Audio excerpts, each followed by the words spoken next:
قرآن کہہ رہا ہے اقیم الصلاۃ لدلوک الشمس۔ پیچھے قرآن نے تذکرہ کیا کہ رسول اللہ صلی اللہ علیہ وسلم پر اتنا زیادہ مشرکین کا دباؤ ہے کہ قرآن کہتا ہے کہ اگر ہم آپ کو ثابت قدم نہ رکھتے تو آپ بھی ان کی طرف مائل ہو جاتے۔ ظاہر ہے بہت سخت دباؤ اور جبر ہے آپ کے اوپر، تو ایسے موقع پہ ایسا کام کرنے کی ضرورت ہے جس سے آپ کو ثابت قدمی ملے اور اللہ کا قرب حاصل ہو۔ تو اس کا سب سے بہترین طریقہ قرآن کہتا ہے نماز، یعنی اے نبی صلی اللہ علیہ وسلم آپ نماز کو مضبوطی سے تھامیے تاکہ آپ کو ثابت قدمی ملے، آپ کو اللہ کا قرب ملے، کیونکہ جس اللہ کے لیے کام کیا جا رہا ہے نا، جب تک اس اللہ سے رشتہ مضبوط نہیں ہوگا تو اس کام میں آپ ثابت قدم نہیں رہ سکتے، اور اللہ سے رشتہ مضبوط کرنے کا سب سے بڑا ذریعہ نماز ہے۔ اس لیے قرآن کہتا ہے اقیم الصلاۃ، آپ نماز قائم کیجئے لدلوک الشمس، سورج کے ڈھلنے کے وقت۔ سورج کب ڈھلتا ہے؟ جب بالکل بلندی پہ جا کے ڈھلنا شروع ہوتا ہے تو ظہر کا وقت شروع ہوتا ہے، الی غسق اللیل، رات کے اندھیروں تک، یعنی اس میں 4 نمازیں آ گئیں۔ سورج جب ڈھلتا ہے نا بالکل بلندی پر ہوتا ہے، تھوڑا سا ڈھلتا ہے ظہر کا وقت، مزید ڈھلان پیدا ہوتی ہے عصر کا وقت، مزید ڈھلتا ہے مغرب کا وقت، اور پھر الی غسق اللیل، سورج تو غائب ہو جاتا ہے مغرب کے بعد، پھر رات کے اندھیرے میں یعنی عشاء کا وقت، وقرآن الفجر، اور فجر کے وقت میں، فجر کی تلاوت کے وقت میں۔ تو قرآن میں اشارہ کر دیا کہ اصل تلاوت کا وقت ہے ہی فجر کا۔ آج بعض اماموں کو ہم نے دیکھا فجر میں بڑی مختصر تلاوت کرتے ہیں، یہ بالکل غلط ہے۔ سنت ہے فجر میں طوال مفصل، یعنی سورہ حجرات سے لے کے سورہ بروج تک کی جو لمبی لمبی صورتیں ان کو تلاوت کیا جائے۔ تو فجر کے قرآن کے وقت بھی آپ نماز قائم کیجئے۔ ان قرآن الفجر، بے شک فجر کا جو قرآن ہے، فجر میں جو تلاوت ہے، کانا مشہودا، اس میں حاضر ہوتے ہیں۔ کون حاضر ہوتے ہیں؟ حدیث سے پتہ چلتا ہے فرشتے۔ فجر کا وقت اتنا مبارک وقت ہے جب اس میں امام صاحب قرات کرتے ہیں اور لوگ ہاتھ باندھ کے پیچھے امام کی قرات سنتے ہیں، ایک خاص سکینت نازل ہوتی ہے اللہ کی طرف سے، اور فرشتے بھی اس تلاوت میں نازل ہوتے ہیں۔ صحیح حدیث سے یہ بات ثابت ہے کہ فرشتے جو تبدیل ہوتے ہیں نا، ان کے آنے جانے کا وقت اور فجر اور عصر میں ہے۔ جو فجر میں فرشتے آتے ہیں انسان کی حفاظت کے لیے، لہو معقبات من بین یدیہ ومن خلفہ یحفظونہ من امر اللہ، بہت ساری مخلوق اس کائنات میں ایسی ہے جہاں تک سائنس نہیں پہنچی، اور ہو سکتا ہے قیامت تک پہنچ ہی نہ سکے، وہ انسان کی عقل سے بالاتر ہے وہ مخلوق، اور یہ بھی ممکن ہے پہنچ جائے سائنس ترقی کر کے۔ وہ مخلوق انسان کو نقصان پہنچانے کی کوشش کرتی ہے، تو اس مخلوق سے بچانے کے لیے، جن میں جنات ہیں سر فہرست، ان سے بچانے کے لیے اللہ نے فرشتوں کا انتظام کیا ہے۔ تو حدیث میں آتا ہے صبح و شام، قرآن سے بھی یہ بات ثابت ہے، صبح و شام فرشتوں کی باریاں چینج ہوتی ہیں اور وہ ہماری حفاظت کے لیے اللہ کی طرف سے متعین ہوتے ہیں۔ تو ان کی جو حاضری ہے ان فرشتوں کی، وہ فجر کے وقت میں ہوتی ہے۔ اور یہ بھی حدیث سے ثابت ہے کہ بہت سے فرشتے صرف تلاوت سننے کے لیے زمین پہ اترتے ہیں۔ تہجد کے بارے میں حدیث میں آتا ہے کہ جب کوئی شخص تہجد میں قرآن کی تلاوت کرتا ہے تو فرشتے آنا شروع ہوتے ہیں اور اس کے جو ہے نا لبوں پہ اپنے منہ کو رکھ لیتے ہیں اس کی تلاوت کو چکھنے کے لیے۔ اتنا فرشتوں کو لطف محسوس ہوتا ہے تہجد کی تلاوت میں، اور پھر وہ تانتا بناتے بناتے جو ہے نا ایک دوسرے پہ سوار ہوتے ہوتے آسمان کی بلندیوں تک پہنچ جاتے ہیں۔ تو فجر کی نماز میں بھی یہ فضیلت ہے۔ تو آگے اللہ فرماتے ہیں کہ اللہ نے فجر کی نماز کی فضیلت کو بیان کیا، آگے اللہ فرماتے ہیں وَمِنَ اللَّيْلِ، یہ تو 5 نمازیں ہو گئیں، یہ تو ساری امت پہ فرض ہیں، لیکن رات کے کچھ حصے میں فَتَہَجَّدْ بِهِ کا مطلب اس حصے میں آپ نے تہجد پڑھنی ہے، نافلۃ لک، اے محمد صلی اللہ علیہ وسلم، یہ آپ کے لیے اضافہ ہے۔ کیا مطلب؟ یا تو نبی صلی اللہ علیہ وسلم پہ 6 نمازیں فرض تھیں، یعنی 5 فرض کے علاوہ تہجد بھی فرض تھی، تو اس لیے قرآن نے کہہ دیا کہ امت پہ تو 5 فرض ہیں، نافلۃ لک، لیکن یہ تہجد آپ کے لیے اضافی ہے، یعنی آپ پر 6 نمازیں فرض ہیں۔ ایک مطلب تو یہ بھی ہو سکتا ہے۔ اور جو علماء اس کے قائل ہیں کہ نہیں نبی پر تہجد فرض نہیں تھی، تو ان کے نزدیک اس آیت کی تفسیر یہ ہوگی کہ یہ آپ کے لیے ایک اضافہ ہے اللہ کے قرب حاصل کرنے کا،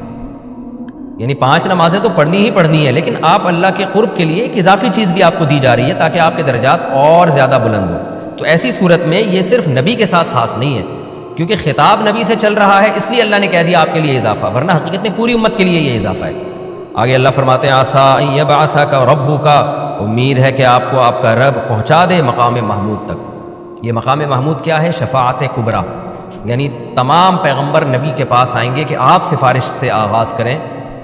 یعنی سفارش کا آغاز آپ سے ہوگا، پھر آپ صلی اللہ علیہ وسلم سفارش کریں گے۔ تو یہ ایک سب سے اونچا مقام ہے جو اللہ قیامت کے دن رسول اللہ صلی اللہ علیہ وسلم کو دے گا، اور جس سے آپ کی تمام پیغمبروں پر فضیلت ثابت ہو جائے گی کہ جب تک آپ کی طرف سے شفاعت کی ابتدا نہیں ہوگی کوئی اور پیغمبر سفارش نہیں کریں گے۔ تو اللہ نبی صلی اللہ علیہ وسلم کو تسلیاں دے رہا ہے کہ یہ مشرکین کا جو آپ کے اوپر بے پناہ دباؤ ہے، جبر ہے، آپ اس میں تسلی رکھیے، آپ نماز قائم کریں اور تہجد کی پابندی کریں، اللہ نے آپ کو بہت بڑا آگے چل کے مقام دینا ہے۔ تو چونکہ نبی صلی اللہ علیہ وسلم بھی بشر تھے نا، مشرکین کے دباؤ کی وجہ سے آپ بھی ایک پریشانی میں آتے تھے، تو اس لیے اللہ آپ کو ثابت قدم رکھنے کے لیے آپ صلی اللہ علیہ وسلم کو یہ خوشخبریاں سنا رہا ہے کہ آپ نے اپنا اس عمل کو فوکس کرنا ہے، نماز اور تہجد کو، تاکہ آپ کا اللہ سے قرب رہے، اور اللہ آپ کو خوشخبری دے رہا ہے کہ امید ہے آپ کا رب آپ کو بہت بڑے مقام تک پہنچا دے۔ رہا مسئلہ مشرکین کی دھمکیوں کا کہ یہ پوری کوشش کر رہے ہیں کہ آپ کو مکہ سے نکال دیں، تو ہم نے تو بتا دیا کہ یہ خود بھی نہیں پنپ پائیں گے، لیکن آپ نے اللہ سے کیا دعا مانگنی ہے؟ وَقُلْ رَبِّ، کہہ دیجئے اے میرے رب، ادخلنی مدخل صدق، مجھے مکہ میں داخل کیجئے مرغوب داخلہ، اچھا داخلہ، اور مجھے مکہ سے نکالیے بھی اچھے طریقے سے، یعنی اچھا نکلنا ہو میرا، ایسا نکلنا جس کے نتائج اچھے ہوں۔ اس میں اشارہ ہے کہ آپ صلی اللہ علیہ وسلم کو مکہ سے نکالنے پر مجبور کیا جائے گا، اور ایک وقت آئے گا کہ آپ مکہ سے نکلیں گے۔ تو اللہ اپنے حبیب صلی اللہ علیہ وسلم کو پہلے سے دعا سکھا رہے ہیں کہ آپ اللہ سے دعا مانگیں، اللہ جب میں نکلوں تو میرا داخلہ بھی اچھے طریقے سے ہو اور میرا نکلنا بھی اچھے طریقے سے ہو، یعنی پسندیدہ نکلنا ہو۔ سوال پیدا ہوتا ہے نکلنے کا عمل تو پہلے ہے اور مکہ میں داخلے کا عمل بعد میں، تو نکلنے کا تذکرہ پہلے ہونا چاہیے کہ اللہ مکہ سے مجھے اچھی طریقے سے نکال، اور مکہ میں مجھے داخل بھی اچھے طریقے سے کرنا، تو داخلے کا تذکرہ پہلے کیوں؟ اس میں بلاغت کا ایک نقطہ ہے کہ پیغمبر کا بنیادی مقصد وہ ہدف ہے جو پیغمبر دنیا میں لے کے آئے ہیں، تو اس کی آغاز تو مکہ سے کرنا ہے جس میں آپ کو بھیجا گیا، جو ابراہیم علیہ السلام کا شہر ہے، جہاں بیت اللہ ہے، اسلام کا مرکز تو اس جگہ سے بننا ہے، تو اس جگہ سے اگر نکالنا ہی مقصد ہے تو یہ جگہ تو رہ گئی نا پھر جو ابراہیم علیہ السلام کا مرکز اور ابراہیم علیہ السلام کی دعائیں تھیں، تو اس لیے اصل مقصد تو یہ ہے کہ مکہ میں داخل میں اچھے طریقے سے ہوں، جو پیغمبر کا مقصد تھا دنیا میں آنے کا، مکہ فتح کر کے داخل ہوں، یہاں مجھے غلبہ ملے، اور یہاں میرا جب داخلہ ہو تو ایسا داخلہ جس کو میں پسند کروں۔ یہ جو ابھی میں مکہ میں کہیں سفر سے جا کے واپس آتا ہوں، یہ داخلہ وہ داخلہ نہیں ہے جو میں چاہتا ہوں۔ تو چونکہ مکہ سے نکلنا مقصد نہیں ہے، نکالا اس لیے جا رہا ہے تاکہ داخلہ ایک طاقت کے ساتھ ہو اور اچھے طریقے سے داخلہ ہو، اس لیے اس داخلے کا تذکرہ پہلے کیا جا رہا ہے۔ ہاں وہ داخلہ اس وقت تک ممکن نہیں ہے جب تک مکہ سے ایک دفعہ آپ کا خروج نہ ہو، تاکہ مدینہ میں ریاست بنے اور آپ 10,000 کا لشکر لے کر فاتحانہ انداز سے مکہ میں داخل ہوں، اور جس مقصد کے لیے اللہ نے آپ کو بھیجا تھا وہ مقصد پورا ہو۔ وہ مقصد نکلے بغیر پورا ہو نہیں سکتا، اس لیے نکلنے کا تذکرہ کر دیا، ورنہ اصل مقصد تو یہ ہے کہ اللہ میں مکہ سے نکلنا نہیں چاہتا، میں مکہ میں داخلہ چاہتا ہوں۔ داخلہ ایسا ہونا چاہیے مدخل صدق، سچا مرغوب داخلہ ہونا چاہیے۔ چنانچہ اللہ نے آپ کی دعا قبول کی، اور جب نبی مکہ میں داخل ہوئے نکلنے کے بعد تو کیسا بہترین آپ نے کا داخلہ ہوا کہ 10,000 کا لشکر لے کر آپ گئے، اور مشرکین مکہ آپ سے معافی کی بھیک مانگ رہے تھے۔ تو یہ مکی آیتیں اس وقت تو ظلم کے پہاڑ توڑے جا رہے تھے، لیکن پیغمبر سے اس طرح کی دعائیں کروائی جا رہی تھی، وَأَخْرِجْنِي مُخْرَجَ صِدْقٍ، اور اللہ مرغوب نکلنا ہو، یعنی جب میں نکلوں تو بھی میرا اچھا ٹھکانہ ہو۔ چنانچہ آپ کا نکلنا بھی بڑا اچھا ہوا کہ پورا مدینہ آپ کے استقبال میں کھڑا ہوا تھا، اور طلع البدر علینا من ثنیۃ الوداع، یہ جو ترانے ہیں یہ مدینہ کی بچیاں آپ کے استقبال میں پڑھ رہی تھی، تو آپ کا نکلنا بھی اچھا ہوا، یعنی مدینہ میں داخلہ جو مکہ سے نکل کے، اور پھر جو مکہ میں آنا وہ تو اس سے بھی زیادہ عزت اور شان کے ساتھ ہوا۔ وَاجْعَلْ لِي مِن لَّدُنْكَ سُلْطَانًا نَصِيرًا، اور اللہ تو بنا دے میرے لیے اپنے پاس سے زبردست طاقت جس میں میری مدد ہو، غلبہ دے دے مجھے مشرکین پر۔ یہ بھی مستقبل کی دعا ہے جو ان حالات میں نبی سے منگوائی جا رہی ہے، اور اللہ نے آپ کی ساری دعاؤں کو قبول کیا، سلطان نصیر بھی دے دیا آپ کو، غلبہ بھی دے دیا مکہ پہ، ایسا غلبہ جس میں اللہ کی مدد تھی، اور وہ کمزور غلبہ نہیں تھا، طاقتور غلبے کو سلطان کہا جاتا ہے۔ اور مدینہ میں جانا بھی آپ کا پسندیدہ ہوا، اور مکہ میں آنا بھی آپ کا پسندیدہ ہوا۔ اور اے نبی آپ یہ بھی کہہ دیجئے جاء الحق، حق آ چکا ہے، وزہق الباطل، اور باطل فنا ہو چکا ہے۔ حالانکہ جس وقت یہ دعا منگوائی جا رہی تھی باطل فنا نہیں ہوا تھا، لیکن ماضی سے جب کسی چیز کو تعبیر کیا جاتا ہے تو یہ بتانے کے لیے گویا یہ کام ہو چکا ہے، حالانکہ ہوا نہیں، ہوگا، لیکن نبی کی زبان سے نکلوایا جا رہا ہے کہ آپ مشرکین میں اعلان کر دیں کہ بس یہ کام ہو چکا ہے، حق آ گیا، باطل ختم، اور یعنی ہوگا تو فیوچر میں، لیکن گویا ابھی ہو چکا ہے۔ اتنا یقینی ہے کہ میں تمہیں اس کی پہلے سے خبر دے چکا ہوں کہ باطل اب پنپنے نہیں پائے گا، کیونکہ حق اب آ چکا ہے۔ ان الباطل کان زہوقا، اور باطل تو ہے ہی فنا ہونے والی چیز، جب حق آتا ہے تو باطل فنا ہو جاتا ہے۔ نبی صلی اللہ علیہ وسلم جب مکہ مکرمہ میں داخل ہوئے نا تو آپ بتوں کو چھڑیوں سے گراتے تھے، چھڑی سے مکہ میں داخل ہو کے 360 بت کو ایک ایک کر کے چھڑی مارتے تھے، اور وہ بت الٹے لڑکتے تھے۔ تو آپ اس موقع پر یہ آیت پڑھ رہے تھے کہ جاء الحق وزہق الباطل ان الباطل کان زہوقا۔ کیا کیفیات بنتی ہوں گی صحابہ کی اور پیغمبر کی اس وقت کہ جو خوشخبری ان کو 13 سال پہلے دی گئی تھی کئی سال پہلے دی گئی تھی اور یقینی دی گئی تھی کہ یہ ہو چکا، تو اللہ نے اپنی آنکھوں سے دکھا دیا کہ کیسے بتوں کو بیت اللہ سے نکالا جا رہا ہے اور اللہ کے گھر کو کیسے شرک سے پاک کیا جا رہا ہے۔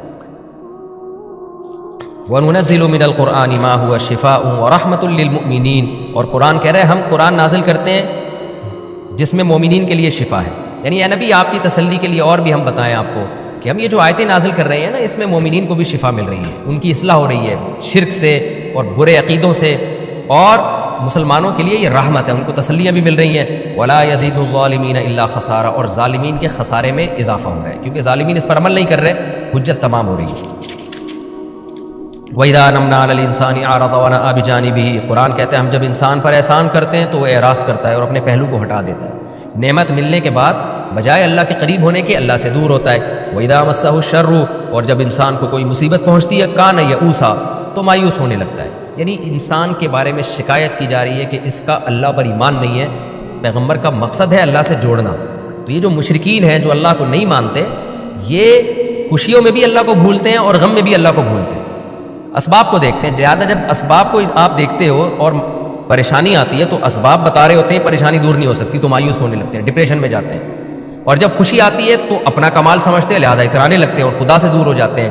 تو اے نبی ان سے کہہ دیجئے کل یعمل علی شاکلتہ، ہر شخص اپنی نیچر کے مطابق عمل کر رہا ہے۔ اچھے لوگ کیا کرتے ہیں کہ جب انہیں خوشی ملتی ہے تو شکر ادا کرتے ہیں، اور غم آتا ہے تو مایوس نہیں ہوتے، ان کو پتہ ہے غم اللہ دور کر سکتا ہے۔ فربکم اعلم، تمہارا رب خوب جانتا ہے بمن هو اہدی سبیلا، کون ان دونوں فریقوں میں سیدھے راستے پر چل رہا ہے، جو غموں میں مایوس ہو اور خوشیوں میں اترانے لگے خدا سے دور ہو جائے، وہ گمراہی والے راستے پر ہے، اور جو خوشیوں میں اللہ کے قریب آئے شکر ادا کرے اور غموں میں بھی اللہ کے قریب آئے کہ غم کو اللہ ہی دور کر سکتا ہے، مایوس نہ ہو، یہ سیدھے راستے پر ہے۔ اللہ خوب جانتا ہے کون سیدھے راستے پر ہے، یعنی اس میں اللہ نے اشارہ دے دیا کہ یہ لوگ سیدھے راستے پر ہے، تو ہمیں ایسا بنا